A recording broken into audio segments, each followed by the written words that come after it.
안녕하십니까. 송구권의 혼술이 매주 일요일 보내드리는 정가지 담화 8월 13일 인사드립니다. 지난주 8월 8일 역대급 재판이 있었죠.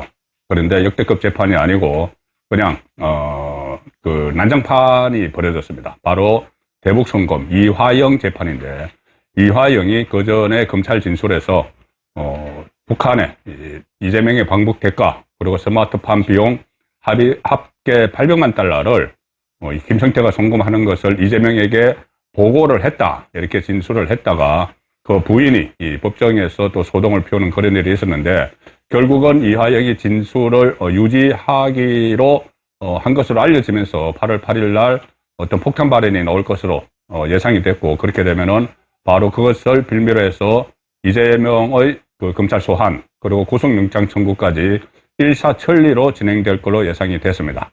자, 그런데 그날 이화영이 같이 대동을 할 것을 원했던 변호사, 법무법인 해강의 서민석 변호사는 출석을 하지 않고, 왜 그러냐면 서민석 변호사에게 변호사 선임료를 준 사람은 이화영의 부인입니다. 그런데 이화영의 부인이 불신임을 하고 해임을 하겠다고 하니까는 나올 수가 없죠. 자, 그런데 그 사이에 나온 변호사가 민변 변호사 김형태죠. 김형태는 원래 이재명 과거 그 선거법 재판 때 이재명의 2심 변론을 맡았던 인물이고, 주로 이 어떤 국가보안법 같은 문제, 이런 문제를 변론을 해온 대표적인 좌파 변호사죠. 그런데 이화영의 변호인이 17명인데 그 중에는 김형태도 들어가 있었습니다. 법무법인 독수의. 그래서 김형태가 마치 이재명을 밀명을 받은 것처럼 그 재판정을 난장판으로 만들어 버렸죠. 무슨 이 재판부 기피 신청서도 내고 이화영의 진술이 검찰의 강압에 의해서 있었다. 자, 이런 그 주장을 하면서 결국 재판이 파행이 되고 22일로 다시 날짜가 잡혔는데, 자, 그 재판 파행이 있고 나서 지금 정가에서는 두 가지 점에 주목을 하고 있습니다. 하나는 뭐냐, 이재명의 변호인 용인술. 이재명도 변호사 출신이죠. 그런데 이재명이 지금까지 본인에게 불리한 진술을 하는 사람들에게 일종의 염탐을 위한 변호사를 파견을 해서 어떤 진술을 하는지 그것을 파악을 해왔다. 자, 그리고 이번에는 마침내 김형태 변호사를 보내서 이 재판정을 난장판으로 만들었다. 그래서 그 용인술, 본인도 변호사인데 변호인 용인술 하나가 지금 정가에서 화제가 되고 있고, 다른 한 부분은 자, 이해찬이 지금 등장을 했다는 문제입니다. 이해찬이 등장을 했는데 이것이 김성태의 입에서 시작이 됐죠. 이해찬이 등장을 했고, 이해찬의 핵심 척건, 그러니까 보좌관이었던 이화영이 대북 송금을 하는데 중간고리 역할을 했고, 그것을 이재명을 위해서 한 일이죠. 그래서 결국은 이해찬, 이화영, 이재명, 이 3이씨, 3명의 이씨가 있고, 거기에 3명의 이씨가 대권 플랜을 짜는데 이 자금줄 역할을 한, 돈을 댄 또 그 김성태가 있고, 자, 그래서 3이와 1김, 이 이야기, 그리고 앞서서는 말씀드린 변호인 용인술인데, 제일 처음에 김문기 씨, 김문기 씨 그때도 그 아들이 그런 진술을 했죠. 그런 증언을 했습니다. 처음에는 아버지에게 그렇게 그 성남시 쪽에서 수사를 받고 있는데 변호인도 이렇게 알선해주지 않고 하다가 김용 씨가, 이재명의 핵심 척건인 김용이 소개했다는 변호사가 왔는데, 이것은 김문기를 위해서 변론을 하기보다는 오히려 이 회유를 하는데 집중을 했다. 김문기를 회유를 하는데 집중을 했다. 그러니까 당시 성남시장이든 이재명과의 연결고리를 끊는데 이 변호사를 오히려 활용을 했다는 거죠. 그리고 그 다음에 기억하시겠지만 유동규 씨도 가짜 변호사 이야기를 했습니다. 경기도 고문 변호사가 갑자기 자기에게 와서 이 높은 분이 내려보냈다, 이렇게 이야기를 하면서 변론을 해주겠다 했다는 거죠. 이 높은 분은 보나마나 이재명이겠죠. 그래서 유동규 씨는 이것을 가짜 변호사라고 표현을 했습니다.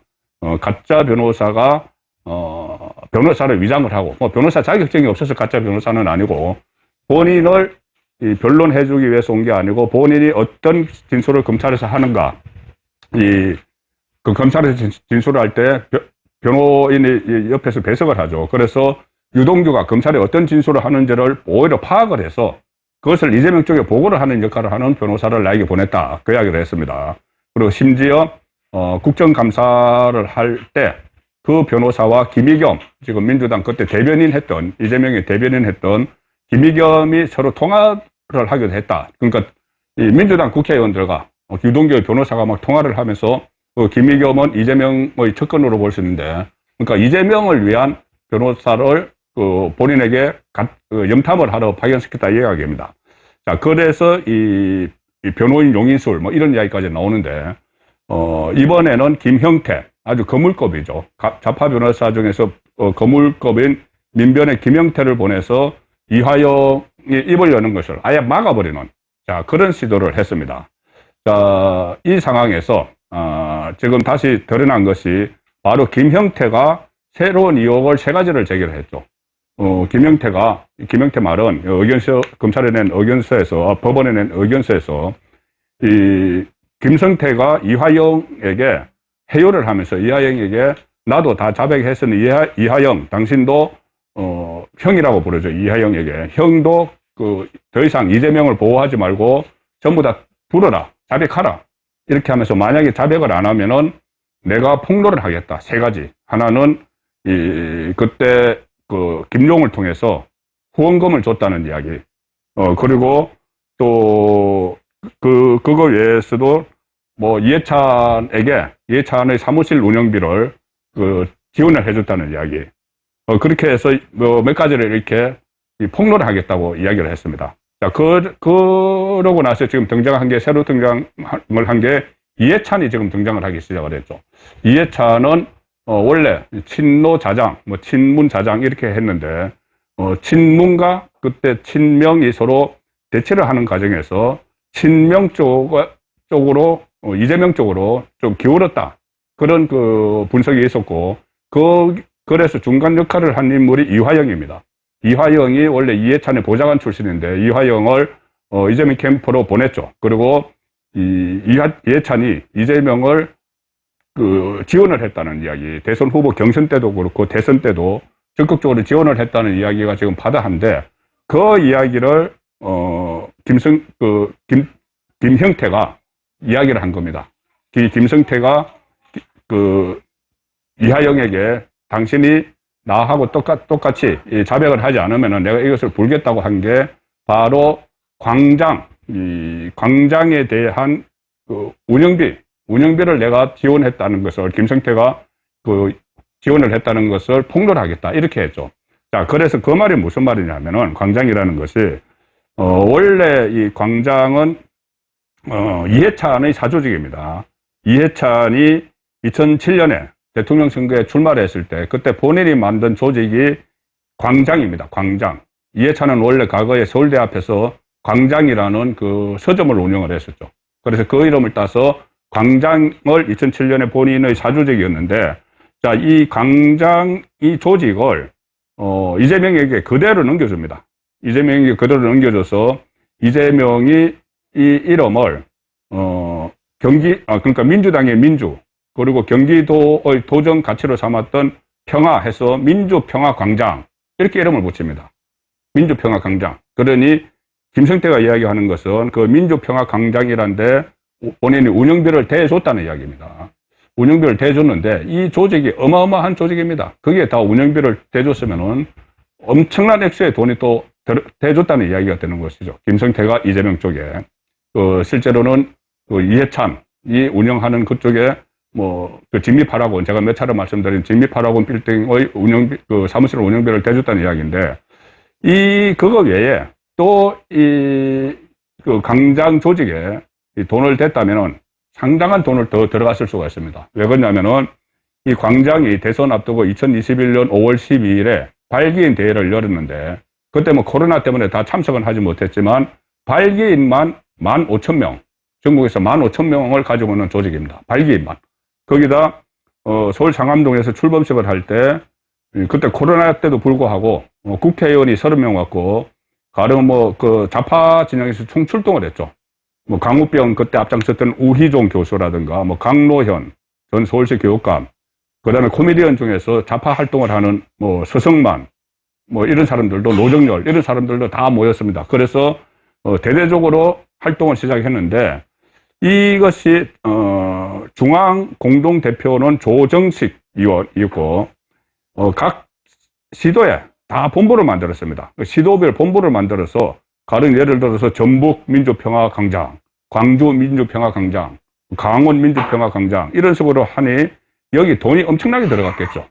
자, 그런데 그 돈을 김성태가 다 됐다는 건 아니겠지만, 김성태가 거기에 대한 운영비를 지원을 했다는 것이고,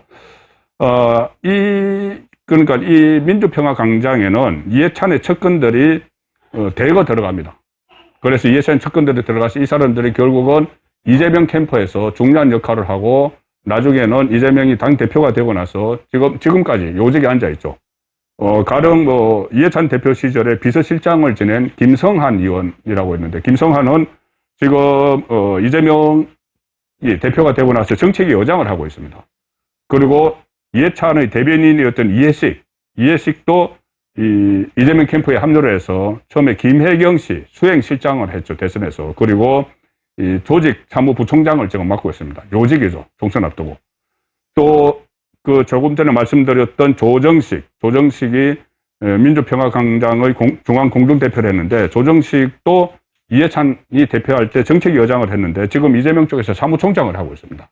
그러니 그동안 소문으로만 많이 들렸는데, 이 명단을 뽑아보니까 정말 이해찬이 이재명 쪽에 파견을 한 인물들이 지금 이재명 주변에서 핵심 역할을 하고 있죠. 대선 때도 그렇게 했고, 그 대표적인 인물이 바로 이화영이 되는 것이죠. 이해찬의 보좌관 출신 이화영이 이재명에게 가서, 이재명이 경기도지사 하는데 그 밑에 평화부지사를 하면서 대북 송금 같은 것을 김성태와 연결시켜서 다 추진을 했고, 본인은 또 그것과 별개로 김성태의 쌍방울 해서 법인카드를 3억 9천만 원인가 써서 지금 구속이 되어 있는 상황이죠. 자, 그래서 이런 이해찬에서 이재명으로 이렇게 사람들을 옮겨가는 그 역할을 이해찬이 파견을 시켰고, 그리고 여러 명이 지금 가서 이재명의 주변에 포진해 있는 그 사람들인데, 이 사람들이 지금은 이제 당직을 맡고 있지만은 이재명 대선 후보 때 외곽 조직 진미파라곤 이야기는 제가 몇 차례 들었으니까 간략하게 설명을 드리면은, 진미파라곤이라고 여의도 국회의사당 맞은편에 대형 오피스텔이 있는데, 그 오피스텔 안에 동북아 평화경제협회라는 그 조직에 들어가 있습니다. 이 동북아 평화경제협회는 이화영이 창설을 했고, 이해찬이 이사장이죠. 자, 그런데 그쪽에 그 동북아 평화경제협회가 있는데, 사무실을 무려 진미파라곤 안에 4개나 쓰고 있다. 그러니까는 비밀 캠프가 있었다는 이야기죠. 이재명의 비밀 캠프가 있었는데, 그것을 조직을 그 비밀 캠프를 총괄하는 사람이 또 이해찬이었다는 이야기가 되는 겁니다. 자, 그런데 이렇게 되니까 이해찬은 이재명에게 올인을 한 셈인데, 이재명에게 올인했는데 이재명이 대선에서 떨어지고 나서, 본인은 이해찬은 그때 문재인 정부 때 50년 집권론 이런 이야기까지 했었죠. 그런데 일단 5년 만에 정권 재창출에 실패를 하고 나서 계속 이재명에 대해서 또 지원 사격을 하고 있습니다. 대선 후에도. 왜 그러냐면 어차피 같이 공동체로 묶여있기 때문이죠. 만약에 불법 정치 자금이 있었거나 뇌물이 있었다면 그것도 지금 공동체로 묶일 가능성이 있습니다. 지금 김성태가 폭로한 것을 계기로 검찰이 수사에 들어가게 되겠죠. 자, 그래서 이재명 구하기, 지금도 이재명 구하기 위해서 여러 가지 이야기들을 하고 있는데, 최근에는 서울 양평 고속도로 괴담, 그 괴담을 저탐사가 보도한 것을 이 국무총리까지, 당대표까지 지낸 이해찬이 그걸 앞장서서 괴담을 퍼뜨리면서, 이것도 일종의 이재명 구하기 일환이죠. 자, 이런 상황으로 지금까지 말씀드린 거는 3명의 이씨, 이화영, 제일 처음에 이해찬, 이화영, 이재명으로 연결되는 이 대권 플랜이 있었는데, 말씀드린 대로 돈이 필요하죠. 그러면 그 엄청난 조직을 운영을 하고 하는데 돈이 필요하죠. 조직도 그렇고, 그러니까 광장 조직도 그렇고, 진미파라곤의 사무실도 그렇고. 그래서 나온 게 돈줄이 바로 이 김성태가 되는 겁니다. 김성태. 자, 김성태는 지금 이재명에게 올인을 했었죠. 지금은 다 자백을 하기 시작했지만은, 북한에 보낸 돈이 800만 달러. 이게 우리 돈으로 지금 환율로 하면 한 106억 됩니다. 106억. 106억을 이재명을 위해서 북한에 김성태가 자기 돈을 보냈죠. 그리고 지금 새로 드러나기 시작한 것들.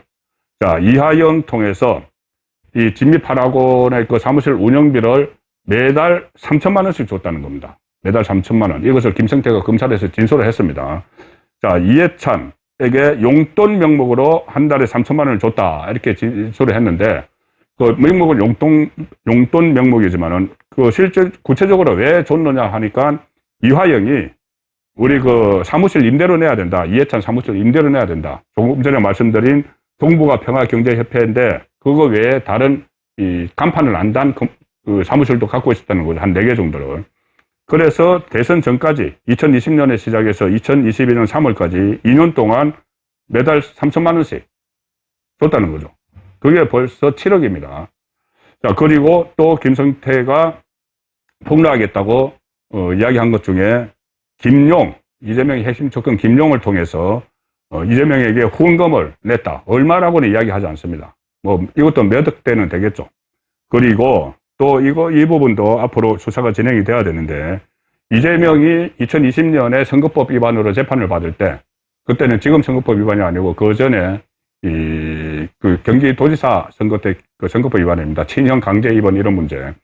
그때도 대법원에서 건순일과 재판 거래가 일어났다. 그래서 김만배가 중간에 끼어서 건순일을 어떻게 그 회유를 하고 나중에 하천대유에서 50억 클럽에 가입시키고 하면서 대법원에서 판결을 뒤집어서 결국 이재명이 기사회생을 했는데 그 전에 2심에서도 김성태가 재판부에 로비를 했다. 이 말이 이번에 새로 나왔죠.